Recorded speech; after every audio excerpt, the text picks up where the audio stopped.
4. Ladies and gentlemen, if it's Sunday, then you know what time it is. It's time for the Professor Sanford and Corky Recap Show. I'm Corky as always, joined as always by Professor Sanford. What's up? And fun fact, little behind the scenes for you guys. This is our second recording of this episode. Halfway through the first one, it stopped recording, and we lost basically like a whole episode of talking. So I changed the game so I could really focus on the plot of this week's episode of Walking Dead, which is the show we're recapping, by the way. Down the road, we might do something else, but it seems highly unlikely. Yeah, probably not. So with that said, I am playing A Night at the Inventory 2, which is a poker game where you play poker with Brock Sampson from Venture Brothers, Ash from the Evil Dead series, Claptrap from Borderlands, and Sam from Fuzzy and Sam, and then your dealer is Gladys from Portal. It's an easy game to play. You're missing all the dialogue that's in the background. I'm never going to play this on the show, except for like this background noise, but... So that's one of our sponsors for today. Valve would be the official sponsor because they made this game. So... Yeah, but isn't it... What is Fuzzy and Sam? Sam and Fuzzy is, it's a comic, and then it's also, Telltale made their like, click and choose adventures. Yeah, I never played that game. I thought it was just one of them from Sam and Max. But I guess it's not. I don't know. Now I don't know that I'm right. Now I don't know that I'm wrong. Anyway, that's for another episode. So guys, today I'm going to be running through the plot again, since Professor Sanford did it last week. And today's episode was episode 5, Go-Getters. The main stars were Lauren Cohen, who was Maggie Rhee, Sonequa Martin Green was Sasha Williams, and then Thomas Paine is Paul Jesus Rovia. And I always forget that Jesus' real name is Paul Rovia, because no one calls him that ever. So we start off with Maggie waking up in the hospital, and for her this is basically like, you know, the last thing that happened was the whole thing with Negan, and then, like, blink of an eye, now she's waking up in the hospital in Hilltop. And she wakes up, and the doctor's like, oh, hey, super cool that you're awake. You know, you had polenta dysplasia, and that basically means, you know, the baby and the polenta were separating from each other.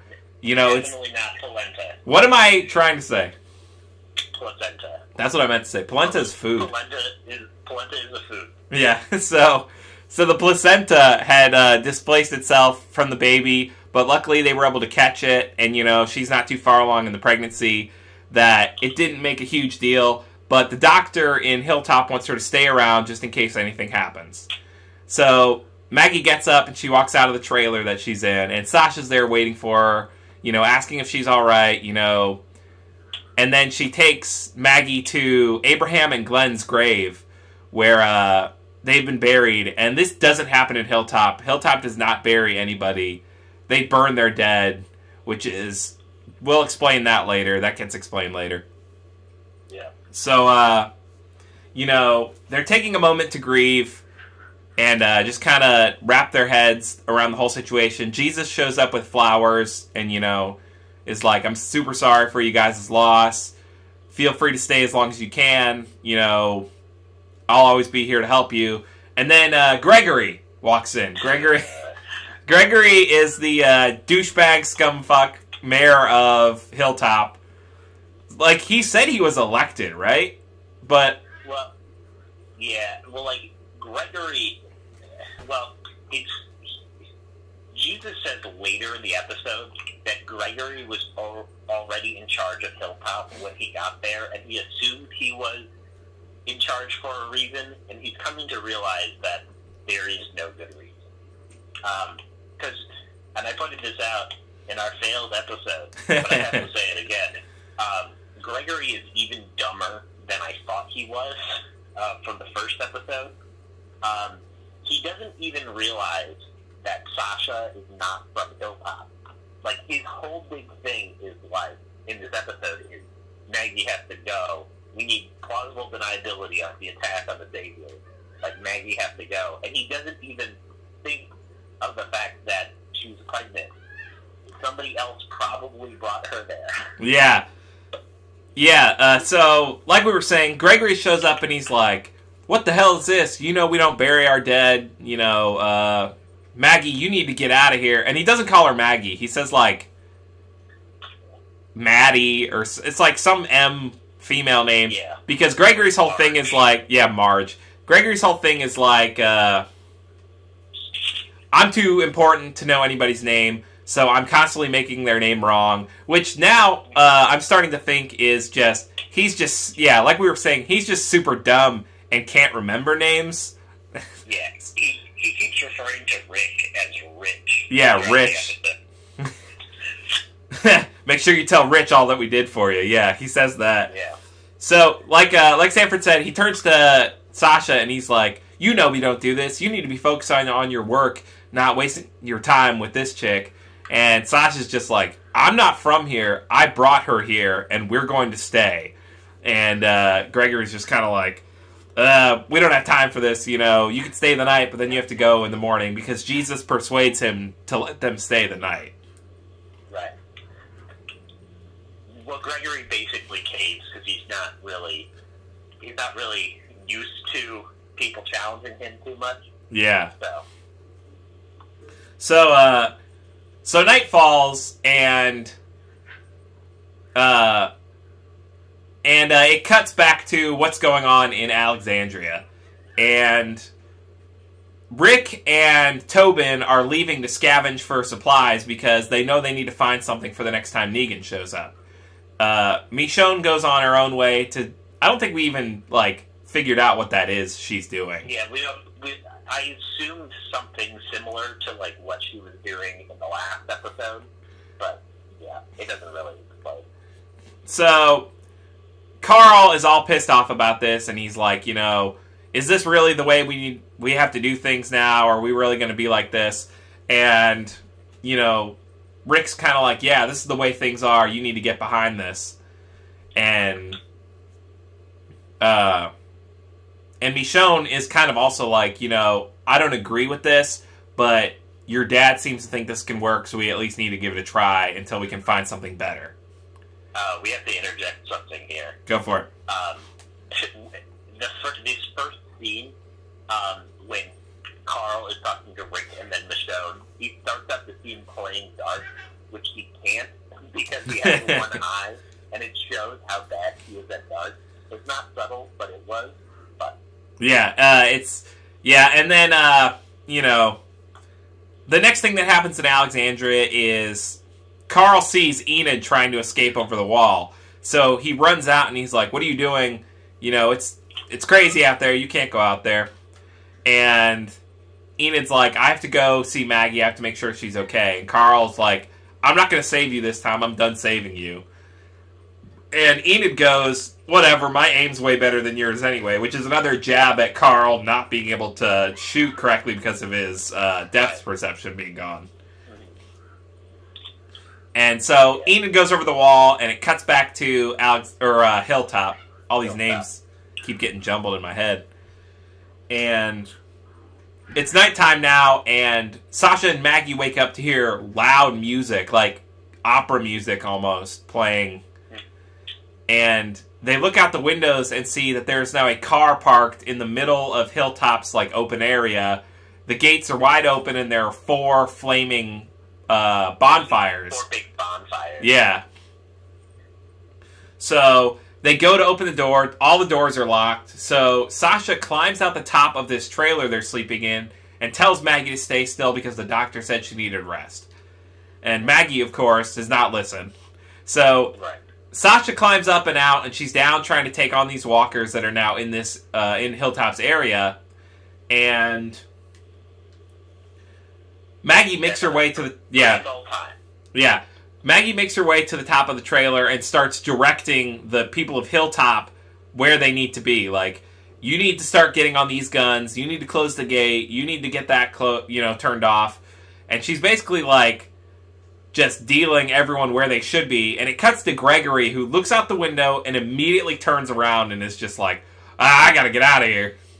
Like, I don't know where he goes during this. Yeah. We had said in the previous failed episode that he, like, hides in a closet, which is probably what happens. Yeah. And eventually, you know, Jesus is out there now, too, and he's, like, doing crazy karate stuff. Like, he's, like, jump-kicking off of walls to kick down walkers. And, you look at it, and it kind of makes me think that, like, maybe Jesus was one of the Power Rangers, like, back when he was younger. Because he's doing a lot of crazy stuff where he could just be, like, hitting people with shovels or something. Yeah, like Jesus is... Like, his backstory that we learn later is that he was, like, a stunt man or something. Yeah. I mean, so... Because that's what I was saying. That's what I was saying in the other episode, is there's a ton of walkers here, and Sasha and Jesus treat them so trivially. Like, they don't seem to be afraid for their lives at all. They're just completely going, you know, Sasha is Ripley from Alien, Jesus is Rambo. Yeah, they're just going nuts. So, eventually, you know, Sasha and Jesus stop worrying about the car to take care of these walkers, and then Maggie hops in a tractor and crushes the car to shut down the sound. And so... which we learn is not the first time Maggie has done this, but that'll come later. Yeah, that will come later. So, this gets taken care of, and unfortunately now the show cuts back to what's going on with Enid. Yeah, who is walking down the road, and a whole bunch of walkers appear. Not even a whole bunch compared to the last scene. It's like 3, right? Yeah, it's like 3 walkers. And Enid's just kind of like, oh my god. And then a car just comes barreling towards her. She gets out of the way, but it crushes the walkers that are after her. And then Enid goes to see who's in the front seat, and Carl rolls down the window and is just kind of like, hey, how's it going? Doing alright? Yeah. I just wrecked this car that killed 2 walkers. Yeah, it sucks because we're having to re-say everything we said in the last episode. Yeah. But Professor Sanford brought up the point that this was a super douchey thing for Carl to do. Not only because he was like, oh, I'm not going to help you anymore. Just kidding, I'm helping you. But Alexandria probably really needed that car to help scavenge supplies and find things. And he just smashes it into like a telephone pole. He's like, oh, I better use a car to go out here to do the thing I'm not supposed to do, when A, I don't know how to drive a car, and B, I only have one eye. It also raises the point how he got the car out of Alexandria, but that's speculation for another time. So, Carl is now walking with Enid. Yeah. Carl is now walking with Enid, and they're doing their whole, like, you know, flirty, staying at each other's distance, and, you know, like, they're walking on opposite sides of the road, which is dumb. They're just being, you know, flirty teenagers in a world where it's not a good thing to be a dumb, flirty teenager. Yeah. So, they're having their thing. Not much happens in that, like, they have, like, conversation, but unless Professor Sanford corrects me, I don't remember it being important conversation. It doesn't occur, like, there are a few important things in that conversation, but it doesn't even register as important until basically the end of the episode. So there's really nothing worth going over. So, cut back to Hilltop, and now it's morning, and you know, Gregory and Jesus are talking, and Gregory's like, get them out of here, you know, they need to go, and Jesus is like, they saved us last night. If it wasn't for Maggie and Sasha, we'd be dead. And Gregory's whole defense is, if it wasn't for them, this wouldn't happen, you know. Them and Rich said they were going to take care of the Saviors, and they didn't. Which is incorrect, because Rick and the group did take care of the Saviors that were fucking with Hilltop. They just didn't realize there would be fucking like 500 more. Like a trillion others. Yeah. So, Sasha and Maggie come into the office, and Gregory's like, boy, thanks so much for helping out last night. I got Mrs. Maybell is going to bring up her famous rhubarb preserves, and Jesus goes, her name is like Kathy, not Mrs. Yeah.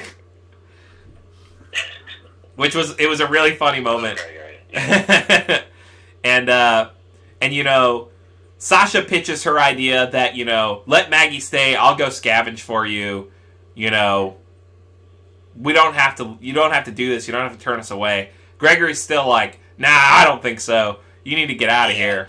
I'm Gregory, I'm stupid. And then Sasha again tries, and she's like, there's got to be something we can do to make this work. And Gregory kind of starts to look her over and says, that's something we'd have to talk about one-on-one. And Maggie is basically like, gross. Yeah, fuck you, because anyone who remembers last season knows that Gregory, like, tried to approach Maggie and was like... He sort of came onto her. Yeah, and is like, you can stay and, you know, have sex with me and everything will be okay. Like, he didn't say it, but he is pretty forward about it. Right, yeah. And Gregory is really annoyed that Maggie, you know, called attention to it. Yeah.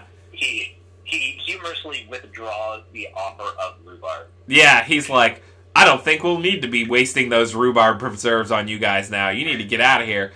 When the Saviors roll in, you know. And, you have something to add? Go on. So the Saviors roll in, and this is the group led by, if Dwight is, you know, Negan's second-hand man, then this guy has to be third. I can't remember his name. Yeah, so the thing is like, it's sort of like Negan's other right-hand man. This guy seems to be the second-ranking savior to me. He's in charge of another group of saviors, whereas Dwight is sort of Negan's right-hand man in his particular group. Yeah.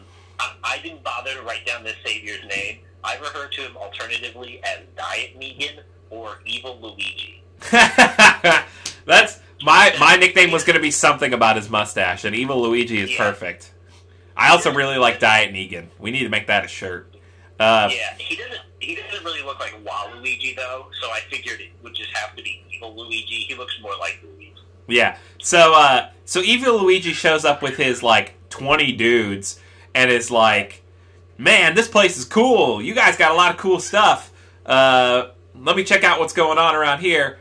And you know, Gregory tells Sasha and Maggie to hide in a closet in the hallway. Well, he doesn't say in the hallway, which comes up later. But he's like, get in that closet, and we'll figure this out later.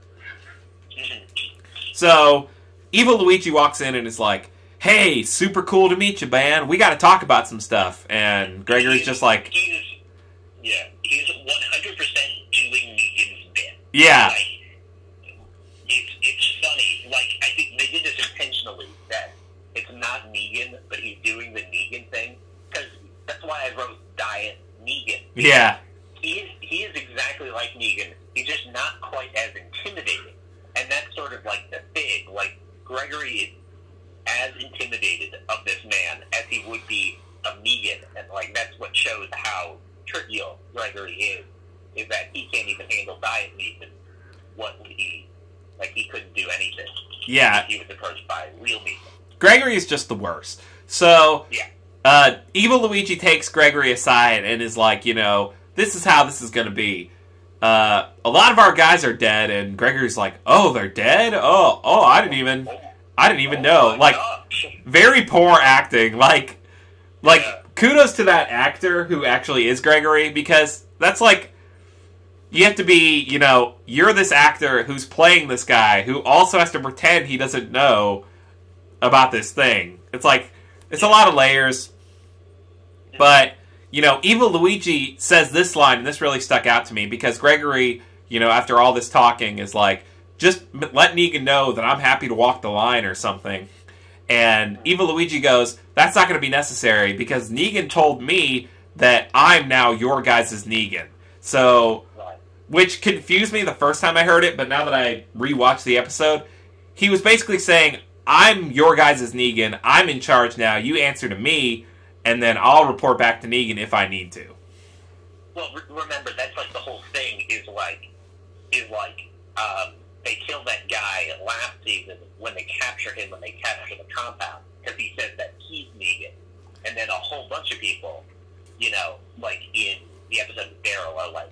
I'm Negan. Yeah. I'm Negan. I'm Negan. That's the whole thing. Like, they're Negan. Like, they're just, extensions of Negan. Basically. Yeah. Okay. So Evil Luigi goes, I'm glad we had this talk, Gregory. Is there anything else you need to tell me? And Gregory's kind of like hesitating for a bit, and he's like, no. And then Evil Luigi's like, come on. And he's like, no. And that goes back and forth about 3 or 4 times. And then Gregory's finally like, yes, I do have something to show you. And he takes him upstairs, and he goes to open the closet, and Jesus is like, hey, don't do that, like shaking his head. They're not talking, obviously, but he's like, come on, man, don't do this. And Gregory opens the closet thinking he's going to reveal Sasha and Maggie, only to realize they're not in there. And thinking on his feet, he goes, check out this alcohol I've got. It's pretty cool, right? And Evil Luigi is like, oh, I hate this shit. Yeah, I hate scotch. Scotch is gross. Yeah, he says, tastes like ashtrays and window cleaner. And he's like, but Negan really likes this, so I'm going to give this to Negan. And he takes the whole box of alcohol, which was like 12 bottles, that Gregory was clearly keeping for himself. And he makes Gregory was offering him one, and he takes the whole box, and he makes Gregory slip the one he's holding back in the box. Yeah, he goes, you want to slip that back in there for me? And Gregory stares at him, kind of all bummed. And he goes, let me rephrase that. You want to slip that back in for me, period. Not a question mark. Yeah. So Gregory does it. And Evil Luigi says, here you go, put this in the Negan truck. And so then the guys, all the saviors, start going around, and he's like, don't worry, we're only going to take half of everything you have. Mm-hmm. So they start doing their collection, and Jesus and Gregory go into Gregory's bedroom where Maggie and Sasha had been hiding.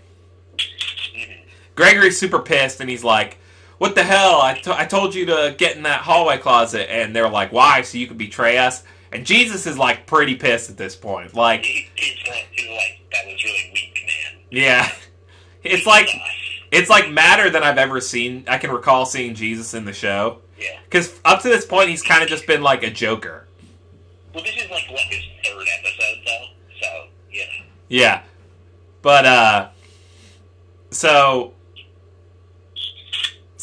the next thing that happens is, they're like, Gregory's like, you guys shouldn't be here, and Maggie's looking down at his waist, and then slugs Gregory in the face, and grabs his waist and takes the watch that she had left on Glenn's grave, and that's the watch that Herschel had given Glenn when they got married. And Gregory makes some bullshit comment like, not even like, hey, you hit me, what the fuck? He was just like, it'd be a shame to see that watch ruined by the rain. Yeah. And, so Maggie's like, here's how this is going to work now, You're not going to call me honey. You're not going to call me Marge. My name is Maggie Ree, which, Ree was Glenn's last name, and they're married. Name, yeah. Yeah, so, this is how it's going to be. We're staying here, and you're going to fucking deal with it. And Jesus, is standing his ground, and Sasha's obviously standing hers. And he's just like, fine, whatever, we'll be one happy family. Jesus makes the comment, one dysfunctional family. Right. Well, the thing about this is, it is Maggie who's taking the lead in this scene, but really, Jesus is blackmailing Gregor. Because Jesus threatens to tell everyone at Hilltop that Gregory made this deal with Rick and, the people at Alexander to deal with the Saviors, which will, then,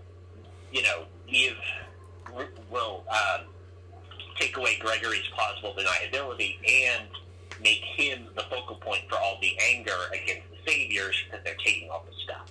Exactly. So, Gregory just kind of like resigns and steps back. And then the last thing that pretty much happens in Hilltop is Sasha asks Jesus to find out where Negan lives. Like, that's what she wants to know, and she doesn't want Maggie to find out about it. And I think that's because... Find Negan's secret base. Yeah. because Maggie's already, like, trying to pull herself so thin, I think, that Sasha doesn't want anything happening to the baby. Right. So Jesus is like, they have a truck, so I'll just hop on that truck for Negan and go back to wherever he's from. Mm-hmm.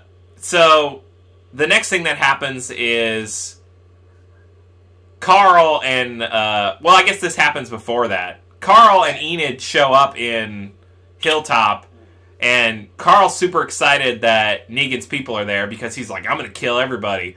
I'm Carl. I can do all of this by myself. I'm just going to, kick ass. And Enid's like, that was the whole reason you showed up, wasn't it? And he's like, yeah. But really, Carl is trying to kill Negan, and he's disappointed to realize that Negan isn't there. And Enid's like, that's why you came, because, she's a moody teenager. Yeah, so, Carl's a moody teenager, too. Yeah, and, like, Carl and Enid kiss, and that's their big, like, goodbye scene. And it's like, yeah, that's fine. This is cool that this happened. Something I did enjoy is that Enid puts balloons on Glenn and Abraham's grave, which explains from Service why she was so intent on keeping those balloons that weird pedophile was, like, messing with. Right.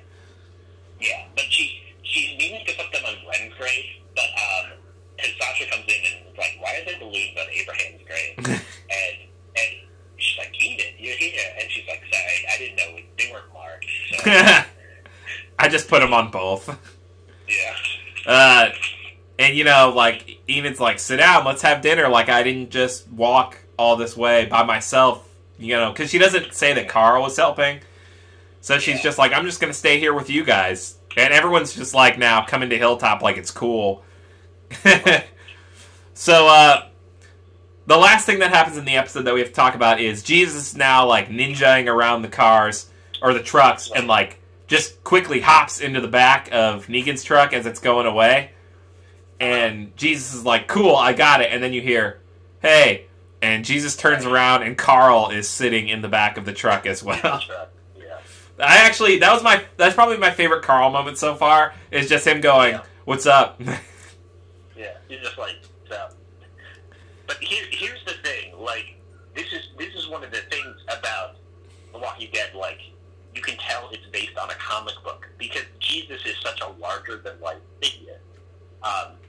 Not only is, like, killing, like, 50 walkers, like, nothing for him, he's like, Sasha's like, hey, can you go track down Negan? He's like, one of those trucks is headed to Negan. I mean, sure, there's, like, 30 armed guys there, but yeah, this is really easy. And it's going to a compound with more armed guys. Like, no, that's not even a problem for me at all. Yeah. He's like, yeah, that's really easy to do. Yeah, and that's the episode today, guys. That was the whole recap. The one thing I wanted to add is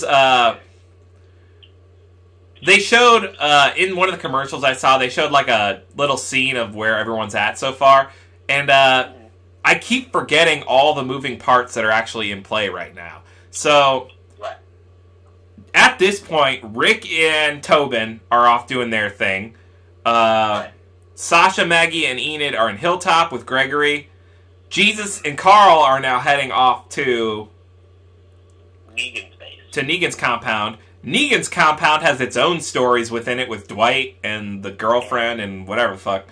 And Daryl. Yeah, and Daryl is there still. Which, see, I even forgot Daryl was there. The Kingdom has Ezekiel, Morgan, and then to an extent, Carol. And then, well, that might be it. No, and then, what's her face is? Tara. Yeah, and then Tara's still floating around. Yeah, because she hasn't appeared yet this whole season. So that's 6 groups. Yeah. So that's... Yeah. I'm kind of worried right now, guys, to be quite honest, about what's going to happen next. Because everything is so spread out, it's making it harder and harder to see where it all comes together. Right. Something big has to happen soon, or some of these people have to start dying off. Yeah, like... The idea. Which sucks because at any given moment, I wouldn't really want to lose any of these people that are out there right now. Like it'd be whatever for Carl to go, but I think it might push Rick to some weird, like, whatever, I don't care anymore, let's just fucking kill everybody thing. I don't really care about Tara, and, like, like, they keep, like, teasing that in, like, trailers for the next week's episode. Right. Like, because she was, like, they teased that 2 weeks ago, like, she was coming back, and it's still nothing. Yeah, well, and that's the thing, like, I just want them to get to, I just want them to get to the point where Tara knows what happened, and then whatever can happen, because it just violates my, OCD to know, like, okay, we watched the first episode, 6 weeks ago now, and they're not even really done, explaining those events to all the characters. So I'm like, once Tara learns about it, it's over. We can move on. But how many episodes are in an average season of Walking Dead, Professor Sanford? It's usually it varies a little bit. It's usually around 16 or so. So we're on 6. Right, we're getting close to the midway. They're going to break for the mid-season. Yeah. So that basically means they have 1 episode, and, like, you can count it 1.5, because I don't count the midway point. Like, that's kind of like a bookmark, So they have 1.5 episodes to get back to everyone either being together or at least being in, like, 2 teams. Yeah. Which, oh, and Michonne is out doing Michonne stuff, too. Yeah. So I really want these groups to consolidate instead of being like 7 floating parts. Yeah, but remember, they did this before, once the prison falls. They practically get separated into duos, Oh, yeah. You have, you have, like Daryl and Beth, Yeah. You have Maggie, you have Carol and Tyrese and Glenn and Tara and Rick and, Yeah. There's precedent. I miss Tyrese. Tyrese was dope. Yeah, R.I.P. Yeah. R.I.P. so many characters. But, I was thinking about it, and Tara at this point is kind of like dragons were in the beginning of Game of Thrones. And, everyone kept making that joke like, no, they're on their way. They're almost here.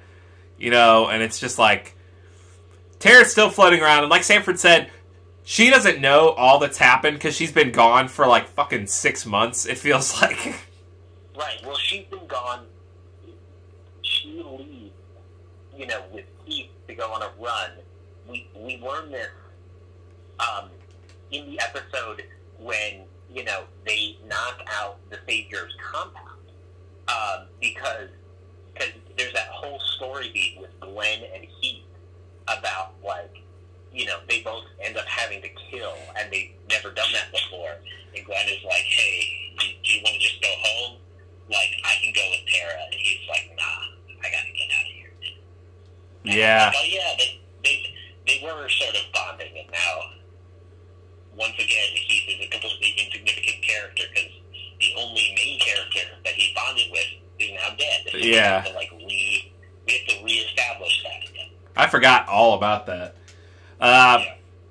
So anyway, it's going to be interesting. Guys, it's Sunday, which means there's a new episode on tonight at, what is it, 9, 8 Central? Assuming there is, I think there is. Yeah. Sometimes they don't on Thanksgiving weekend, but... Well, if it's not a new episode, it'll at least be reruns. Like, I'm pretty sure of that much. Yeah.